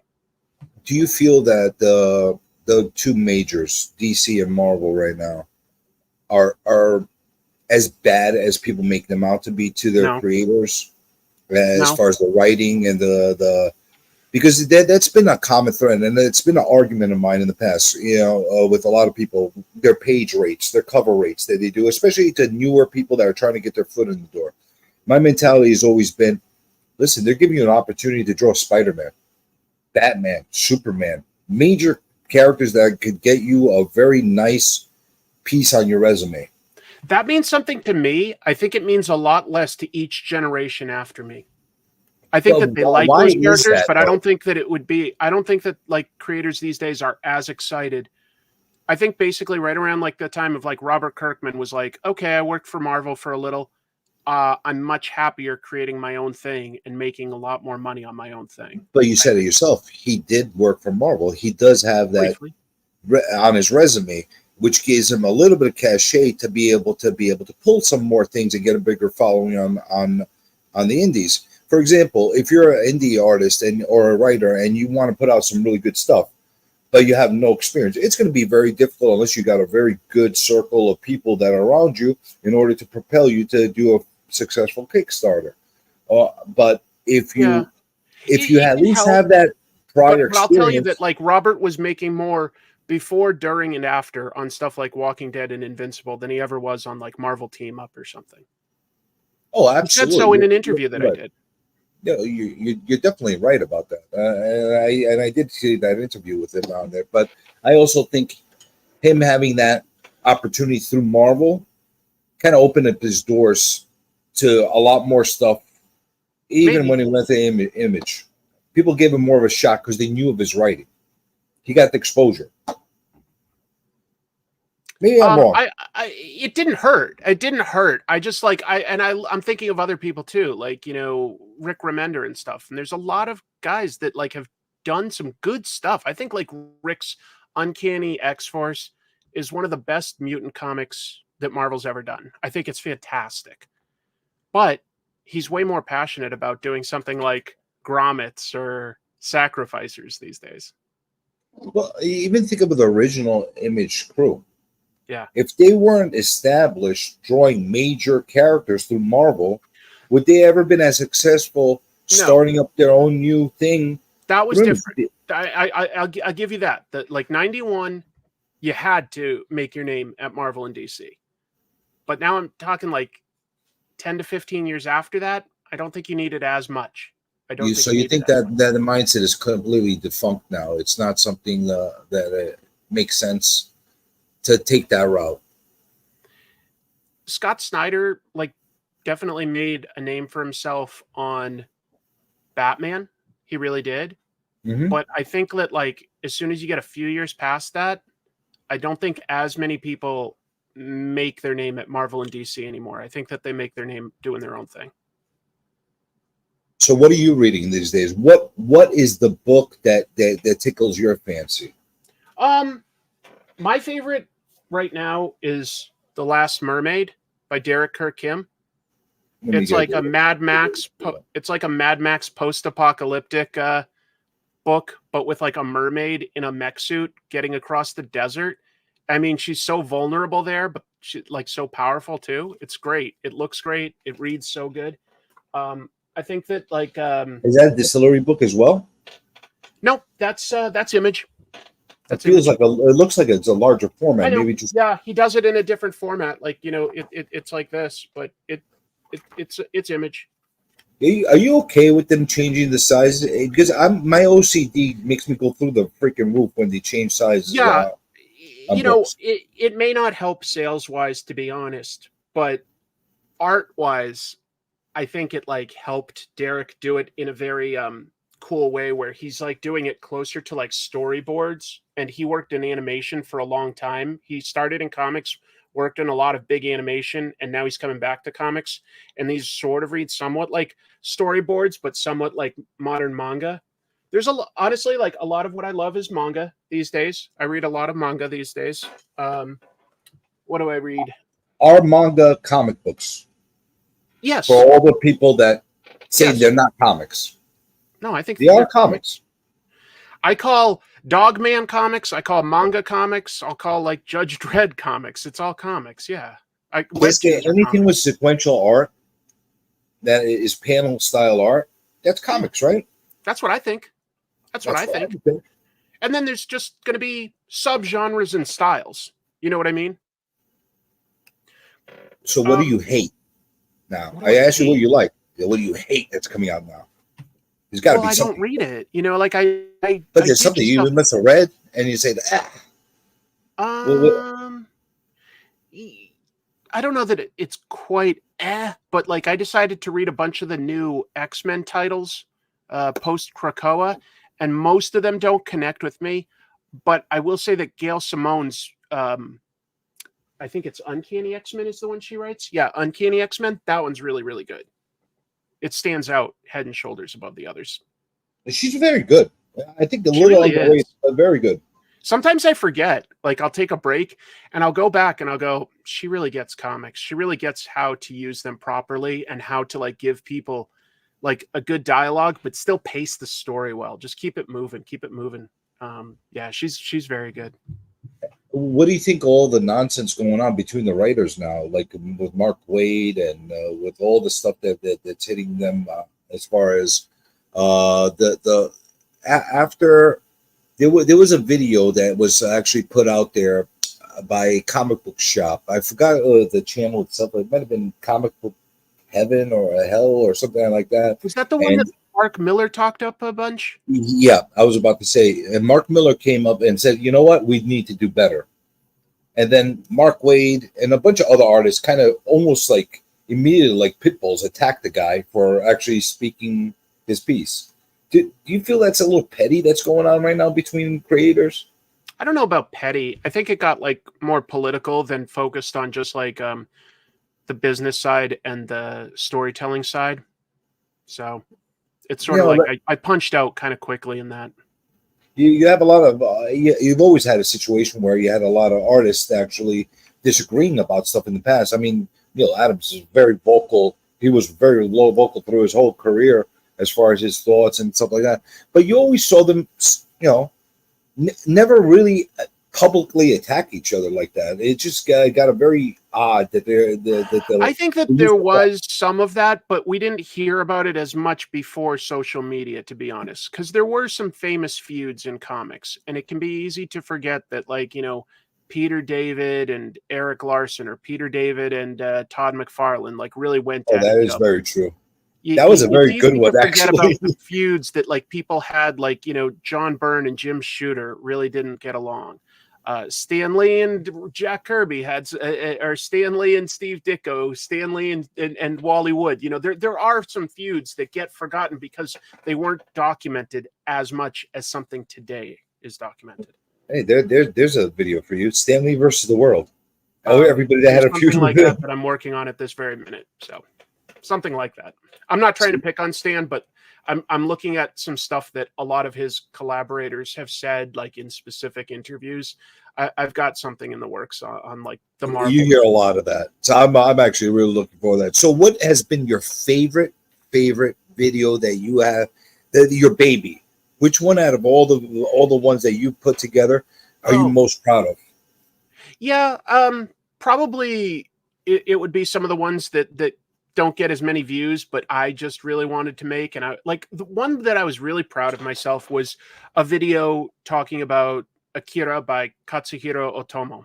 And I was proud of that because I thought I had good analysis, and I got to film it in the YouTube studios in Tokyo, which don't even exist anymore. But it was great. Like I had a humongous studio and lots of professional equipment, and I was just very proud of myself that I got to do that. Like that was, and that is not anywhere close to my most watched video, but it's one that I'm very pleased with how it came out. Usually, the one that we all take pride in the most is the one that's least watched. I don't know how that works usually, I've but never looked for what's least watched, but it would probably be like there's some early ones that are still not very watched. But that looks that must be very polished if you did it in the YouTube studios compared to how early did you do that? I don't remember seeing that one. It was just before the pandemic because the studios got shut down after that, so it probably would have been something like November of, was it 2019 or something? Well, now I have to go watch that, and everybody in the chat and have somewhere to go watch that. Somewhere around there. And we have to go give that video love if that's the case. Yeah, so what is the topic in the video that you would love to see made the most in the future? For me? Yeah, for you. I've got so many ideas. Probably some of them I like put off because I'm not sure if I can do them well enough, or I get like there's lots of creators that I still haven't really talked about in depth because I want to do it right. I want to do like my favorite creator, Justice. You know what I mean? So there's still like a number of like, you know, top tier creators that I've got a lot to say about. Um, I'm trying to think. Boy, some of them I've like already touched on, but I feel like I can do better. So like, I don't know, maybe someday I'll do more about guys like Ditko or Eric Larson or maybe even Kirkman again at some point. Maybe I haven't given him a fair shake. I don't know. You ever make a video that you put out there and it got a reaction that you didn't expect and felt disappointed that you put that out there? Like, in other words, like sometimes you touch on topics where what are people's favorites, and then they get like all upset about like don't pick on him kind of Yeah, a thing. no, I've had videos that basically underperform or people disagree with my argument or even point out a piece of argument that I really wish I'd included, but I don't really have any regrets about any of the videos. If I did, I'd probably honestly like delete them or at least private them, and I've never done that. So no, it's a good question, but no, And I've never really that really has to do with you planning them ahead of time, putting it. There's nothing really impulsive about those channels, other yeah. that channel itself. It's all premeditated, so you have time to think about how you're going to approach. And I'll this miss video. stuff. There will be like little bits that I go, oh, you know what? That was like an argument that I literally meant to include that somebody just put in the comments. Oh well, you know, it's done. There's not a way to like. I'm not going to re-edit it and re-upload it with like, you know, 30 more seconds of an argument. I'm not. I got to move forward instead. I gotta let it go. I'm not going to be George Lucas here making special editions. You're not going to come into like I'm eating like hot peppers and all of a sudden a Ronto and a dewback like go behind me and it's like this is the perfect version. Is there a creator, a writer, a celebrity that you are most looking forward to actually having on and or covering on your channel? There's a lot of creators I would be honored to have on my channel. You've had a lot of greats. That's why I'm asking. Is there I anybody know. left that they like is really like top on your radar? You know, one that was top on my radar for a long time and I got him was Larry Hama. And that was just because personally, I grew up really, really loving both his G.I. Joe and his Wolverine runs. I think that he's a great writer. I've enjoyed like other stuff that he did, like his art when he broke into comics on Iron Fist. I like Bucky O'Hare. There's a lot that I like about Larry Hama. And it was like a real privilege for me to get to talk to him. And that meant a lot to me. It's not going to probably be my most watched video, but it meant a lot to me. Especially now, looking in retrospect of his current physical conditions that he's dealing with. It's going to get all right. Yeah, he's getting older. Well, he put out that thing that his hands are not feeling as well. And who knows? He might be limiting his appearances or his conversations with people going forward. So the fact that you were able to get that in is, I think, a really good thing. I got Stan Lee, too. You know, that was good, too. I think that is, for me, the Mount Rushmore, getting Stan Lee, Jim Shooter. Yeah. I've talked to Jim Shooter in person many times. I know I did a video on Shooter, and I give the side of like some people that were not happy with him, and people I think took that to maybe mean that I didn't like Jim Shooter. I actually respect Jim Shooter a lot, and I've fortunately been able to meet him several times at conventions and have quite a long conversation with him each time. And talking about health concerns, that's the person in comics I'm most concerned about right now, to be honest. Yeah, it got me worried though when I heard something in the news. But he is probably one of the best conversations. If you ever have the opportunity, hopefully he does recover. Yeah, and is able to have comics at like 14 years old at DC. That's incredible. That was the 50s. He knows so much about comics history, and he knows so many people. You know, he got to meet basically everybody. Like all the Golden Age people were still sort of working, and he got to meet most of them. So that's kind of cool. And I'll tell you something. The way I got my conversation going with him was I go up to him without saying another word. I said, "You got screwed with New Universe." That's all it took. And he just went off. And it was the best conversation I ever had. He's a good storytelling person. As far as like somebody that I just thought of that I would really love to interview, and I would love to interview Peach Momoko. I think that she's like doing some very cool stuff that's very different. I think she's exciting. I think she's talented. I don't know if my Japanese is quite good enough to speak to her fully in Japanese, but her husband is a great translator if need be. That's somebody I'd love to talk to. She is one of the, I think, premier artists of our current era, and I think she's a genuine person from my encounters with her. As far as being a nice person, I think that would be a great interview for you. Yeah, we'll see. But that being said, I'm going to give that. I know that you need to get to something shortly, so I'm not going to hold you on got for about 25, 30 minutes. So yeah, that's why I'm going to open up the platform to some of the questions I've been starting, plus Great. giving the opportunity for anybody else that has a question to add to the mix. Now's your opportunity, because if you don't ask now, you're not going to get it answered. So now ask your question. Any questions? Don't answer no questions, and I won't tell you no lies. Hey Lord, don't ask me questions. Hey Lord, don't ask me questions, please.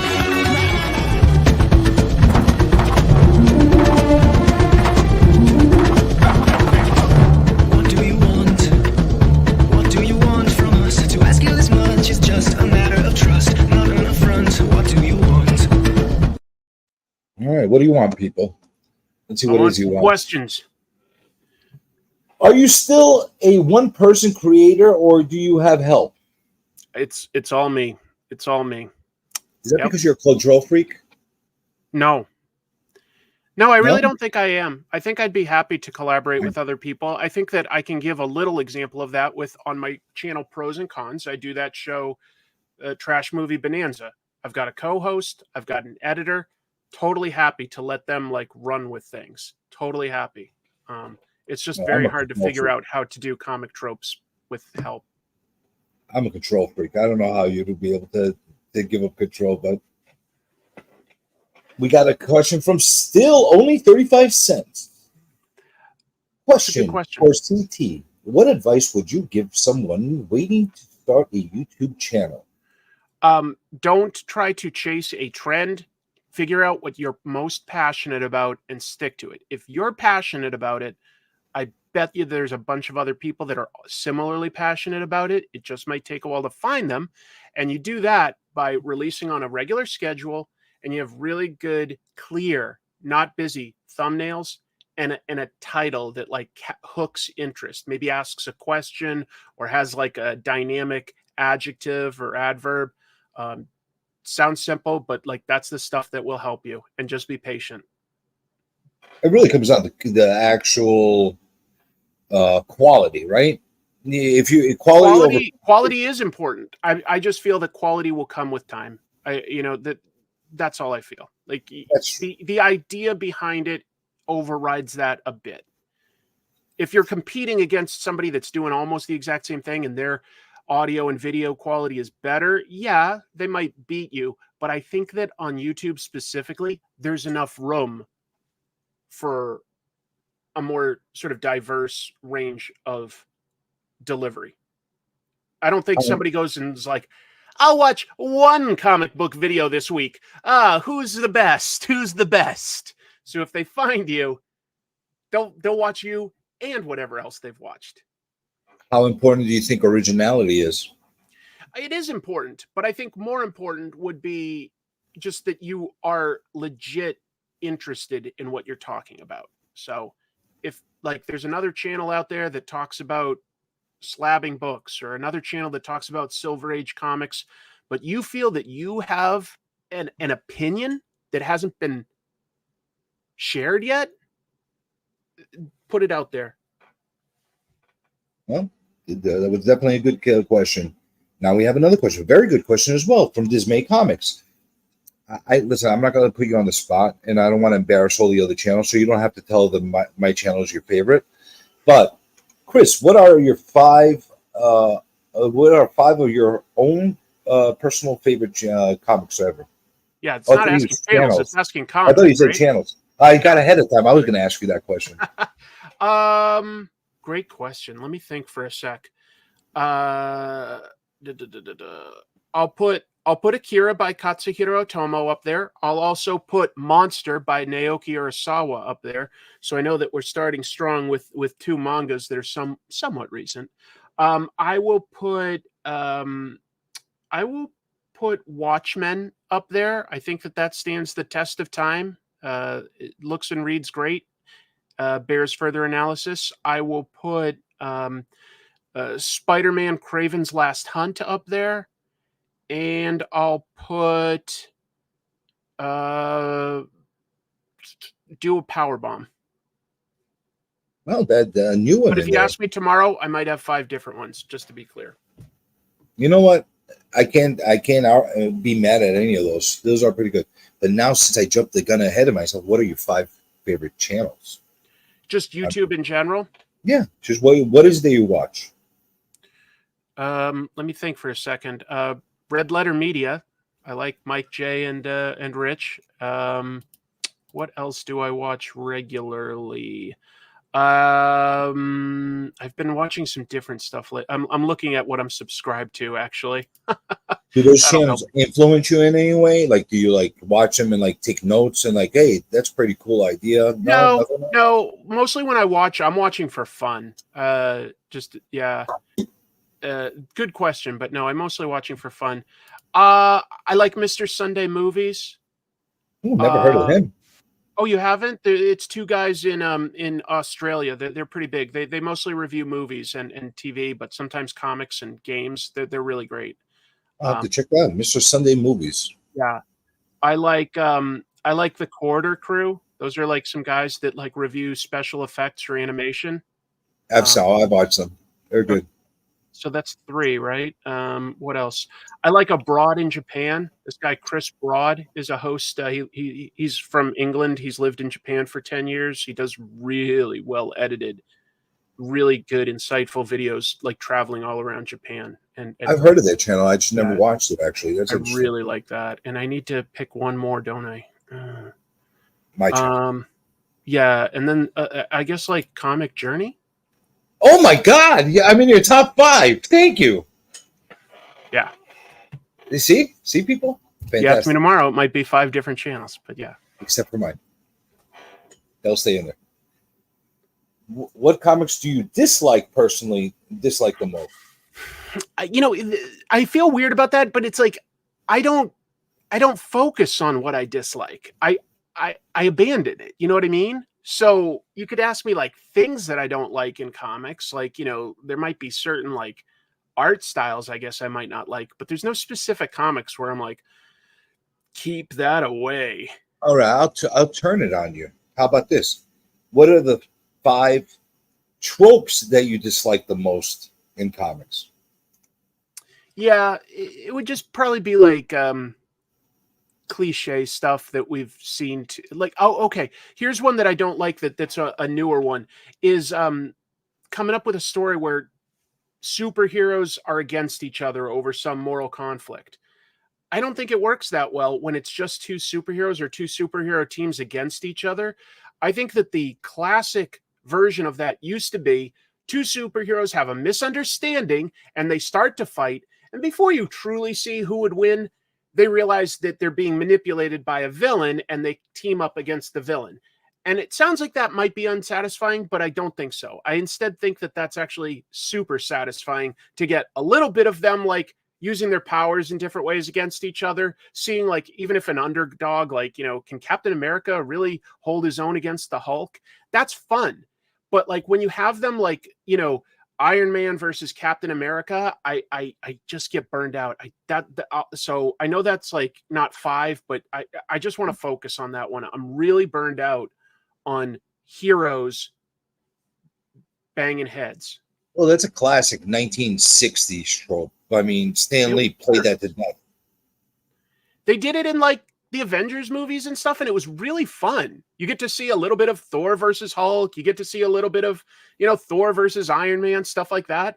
But then ultimately they team up against a much more interesting, bigger threat. It was like that was a distraction. So you just sort of getting to know the characters, see what they can do, see how powerful and cool they are, and their different approach to resolving a situation. And then it's satisfying to see them like sort of give the bad guy their comeuppance. Just my opinion. It is, but sometimes you want to see a winner too between the two. Sometimes, but I used to love watching Namor and Hulk fight all the time because of it's that. rarely satisfying, like whatever anybody comes up with. I can't think of many definitive wins where I'm like, that was the right story. That was great. I can't think of many like that. Well, they never want to lower the brand of any individual character by really like wiping the floor with them. So, even if you got Daredevil fighting the Hulk, they're going to try to find a way to give him some saving grace. Yeah, the least satisfying one of all time was Lobo versus Wolverine. They go behind a bar, and then Wolverine just stands up and is like, "I won." That was literally, I think, from that entire crossover, the worst thing I ever saw. The worst. All right, what's this? About this fight with this Maze? This Maze on a roll. Based on you diving into history and the history of comics, would you ever want to make a feature-length documentary? If so, what would you like to make the documentary of? Yeah, like to make a documentary is a bigger undertaking than sort of the almost mini documentaries I make. In that, I think a documentary would need a small crew to, like actually get new face-to-face interviews and maybe get access to archived material and stuff like that. To make it a little more of like professional. I almost do like a mini, like 20-minute or 15-minute or 30-minute documentary, but to do something that would warrant like an hour and a half, I would love to if I had the resources. And what would I do? I'd probably initially start diving into something older that we don't know as much about. I don't know if it could be done, but like learning, uncovering more about like Steve Ditko by talking to his surviving family members, something along those lines. You know what I mean? Before it's too late, like talk to the family about some of these early golden and silver age creators before we like lose that history. Well, do you feel that you built the network right now and the contacts to be able to make that happen sooner than later? I don't know if I have contacts to do something like that, but I'll think about it. It's an interesting idea. You've been for a while. I'm sure people are constantly contacting you to want to collaborate and try to get stuff like that going.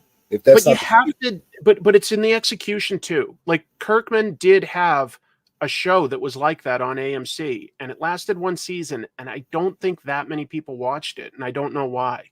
So there's something to crack there that I don't know has been cracked yet. It's YouTube. You could get away with it here, not AMC. Maybe so. Maybe it would do better on YouTube if you did like an hour and a half to 2 hour documentary about like somebody like, Jack Kirby's life and talk about his World War II history or something like that. I don't know. The more you talk about Kirkman, the more I want you to do another thing with Kirkman. It's been a while since we've seen something good and really like come out publicly and really have a heart-to-heart with anybody. Yeah, that could be fun. I'll have to do an interview sometime soon. Absolutely. And tell him to give you like another 10 Walking Dead #1s and send me one of them. Yeah, I wish. Oh my God. Yeah. I'm just looking for a beat the shit copy of it just to have it. And I can't even get one of those. Yeah, I think I do still have 2 copies, but yeah, at one point I had between 20 and 30. But we didn't know that the comic was going to take off. I just was at his house and he was like, "Here, Chris, hand this out to some people that might be interested in trying something different." Okay. Hey, it worked out for you. It definitely worked out for you. Here's a question from Izzy. Have you ever made a study of James O'Barr and the Crow? I did.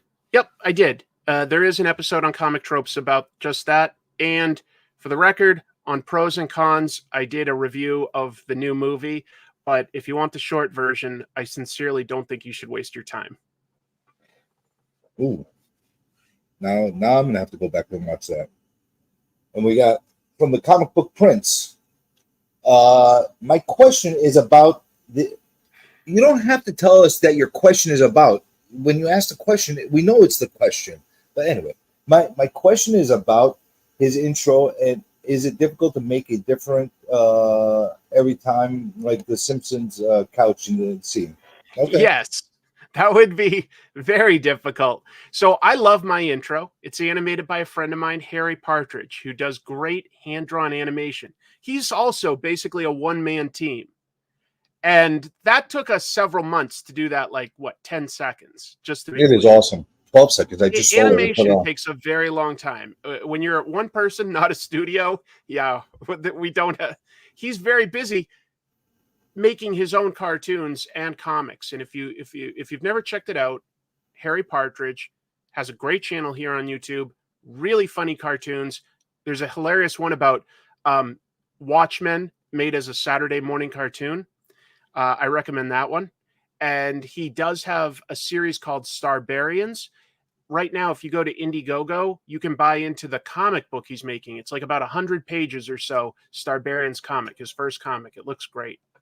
Oh, I'm definitely gonna check that out. You said he's doing a Kickstarter. I'd love to. No, it's take on a- Indiegogo. It already like Indiegogo. funded, but Indiegogo. Indiegogo lets you buy in. It still hasn't shipped, so you can still buy in. It's called Starbarians, all one word. Starbarians, Indiegogo. I'm definitely gonna look that up because I'm into that kind of stuff, and I love when they make the larger books. That way, it's a full read and it's not a tease. So Yeah. I'm gonna look into that definitely. Chris, next time you go to Japan, would you consider reaching out to Chris from abroad in Japan and possibly collab, maybe for a manga museum or something, maybe? Yeah, first of all, I would love to do something like that. But second, just because we're both on YouTube does not mean it's easy to contact other people. Chris has millions of subscribers. I'm sure he gets deluged with requests to collaborate or meet up and stuff like that. I would do it in a heartbeat if I had a polite way to reach out to him. But he doesn't know who I am. So, yeah, that would be a blast for me. Let's not get our hopes up. Right. Next question. By Larger Brooklyn, comic tropes. Where do you think comics would be if EC didn't die and the comic code? That's a loaded question. And the comic code authority never came about. I thought about that some here and there, and I think that our industry would probably be a lot closer to what we see in both Europe and Japan, where comics are made for everybody. They're produced in such scale that the price is still cheap. I think that that's what would happen. I think that we would have gotten like popular crime and horror anthologies, romance anthologies, superhero anthologies from different publishers, like probably on a weekly basis. Because both, like England and Italy and Spain and certainly France and Belgium, as well as Japan and to a smaller extent like Hong Kong and South Korea, they put out like weekly anthologies, shorter stories, but like every week. And they put them out with like sort of themes based on audience, adults, kids, men, women, etc. And I think that that's what we would have gotten. I don't think it's unrealistic that if it hadn't sort of been killed like that, EC might have like been publishing today, like, a sports anthology every week where we've got like a baseball story and a football story and a basketball story. I really think that that's what would have happened.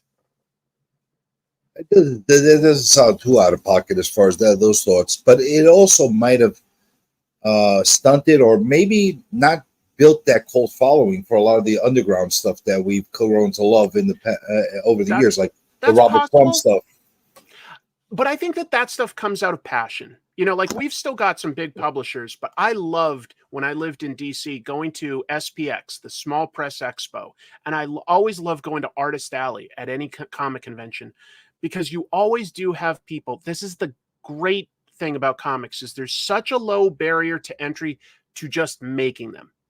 Maybe getting them distributed and purchased and stuff is the trick, but making them, like one person can sit down and if they're like, I've got the funniest story in the world, I'm so passionate about it, I'm just going to make it and staple it together. Or I think I lived an amazing life because, I jumped on a cargo ship when I was like 8 years old and my family made it from Vietnam to Los Angeles. Like there are going to be people that are so passionate about that they're going to still make that. And those are great comics. Like, man, I think autobiography and humor like is so well served still by like the indie do it yourself sort of outlaw comic stuff. There's a charm to that. So I actually saved one last question of my own for you. I'd love to know, everybody knows my thoughts on AI. I'd love to know how you look at AI as far as it infringing on creator rights at the moment. Okay. I don't know where you stand, but I do have a strong opinion on this. I'm talking about the crowd. I personally despise AI. Okay. Well, then we're on the same page. But being what it is, I personally come up with a few solutions on my own, but I'd love to know what your thoughts are, how they can protect creators' IP rights and not stealing the stuff the way they are blatantly.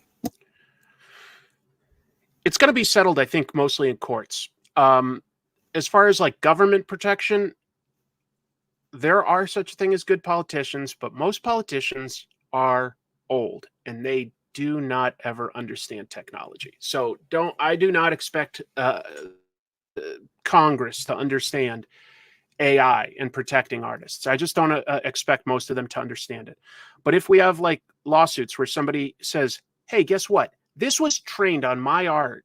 And I've now seen recently on social media examples of AI created art versus like the original art by a creator. And it's really close. So it's obvious that it was trained on them. I think that the lawsuits will be what protect them. And they're going to have to like say, hey, look, you have to disclose how this system was trained and you have to get consent by artists. And I think that will happen, but it'll be slow. But I think that we'll have some court cases. We've already, I think, seen that courts are likely to side with artists in the sense that they've already determined that like an AI story can't be copyrighted. You can't really own that because it wasn't truly created by a person. It was created by a machine. They've already even decided that, like, say, if a dog put his paws in some art and walked across a canvas, you actually can't copyright that either because it wasn't created by a human. Even though it sounds like it's an original idea, that stuff's been decided. And I do think that the courts will be where we get protection there. I think that there's one piece of this. As I've read up more and more on AI, I do think that it infringes on creators. I think it's dangerous because of how easy it is. But I think that the big companies are way too excited about the capabilities. And the fact of the matter is, it's actually super expensive to run. I'm not a tech guy, but like the servers or whatever that like have to crunch the data to create what people's prompts do. It's super expensive. Nobody's making a profit on this stuff yet. And I don't think that they will. Do you think it's going to be too, the damage has to be done first before they take any action? Possibly. At least to some people. Some people are going to really feel the damages and they're going to be used as the example. And then they're going to say, okay, we need to correct this. But how those people that are initially affected going to ever be made whole? They're probably not. That's the problem. No, but it might at least set a precedent. It might at least set a precedent of like. It's not proactive enough. I think that we just need to find a way to like say how was this trained, and that has to be somehow publicly available on how these AIs were trained. I think we have to know. For me personally, I think the public, the consumer, needs to make a point of it as far as protesting it in order to help the artists, because the artists are only a finite amount of people that are going to be doing this. But if the public as a whole is not actually backing these kind of projects, and think about it like this: if you're buying a comic book for $5-10 off the rack, do you want something that's been regurgitated from a machine, or do you want something that people actually spent money and time to actually do? I don't think it's going to ever create anything like story-wise or panel-to-panel sequential-wise that's going to... I really don't think it's going to be able to compete. I just don't. I don't think it's going to create a good enough story. I don't think that artists in general are that rich that there's that much money to be made there. Even if it like somehow it was cheaper to run AI, I think that they're going to be disabused very quickly, you know, I of hope like that's the case. being able to create something that sells really well. I think that they're going to be disabused.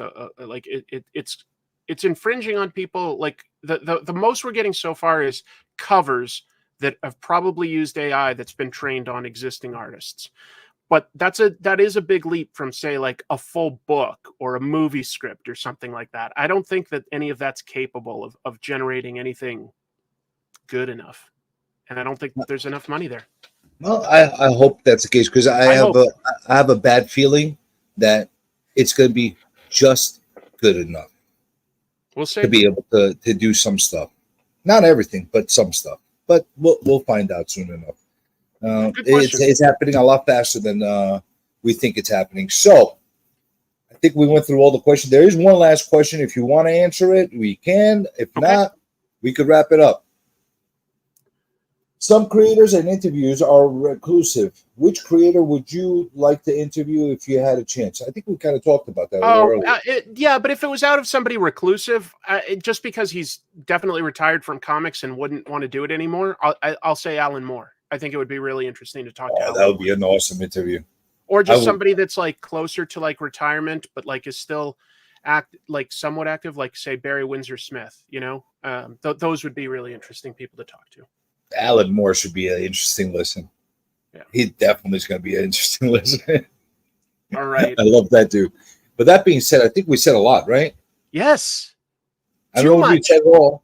Not enough, because that's what we do on these YouTube. We leave enough dangling so people come back for the next time. Yes. So we left the people asking for more because we didn't say everything, but we said a lot. Too much. You're clearly a Howard Stern fan, by the way you said that. That's the way he always ended his streams back in the days. I don't know if he still does it. I don't watch him. I don't know. I haven't, like, ever since he went to satellite, I've been behind. So it's me too. I've lost it. Yeah. But that being said, thank you. Thanks for everybody that's watching right now or on the replay. All of Chris's links are in the description below. Go sub him up, give him some love. Go look at Chris. Great time. I'd love to do it again someday. Doors open for you anytime you want. I know I'm cutting it a little short, but I do need to get with my family, and I appreciate that you've been respectful of the time. Absolutely. Thank you very much, and I appreciate your time. It was my pleasure. Bye, everybody. See you soon, I hope. Bye, people. Thank you. Go away. Thank you. Bye.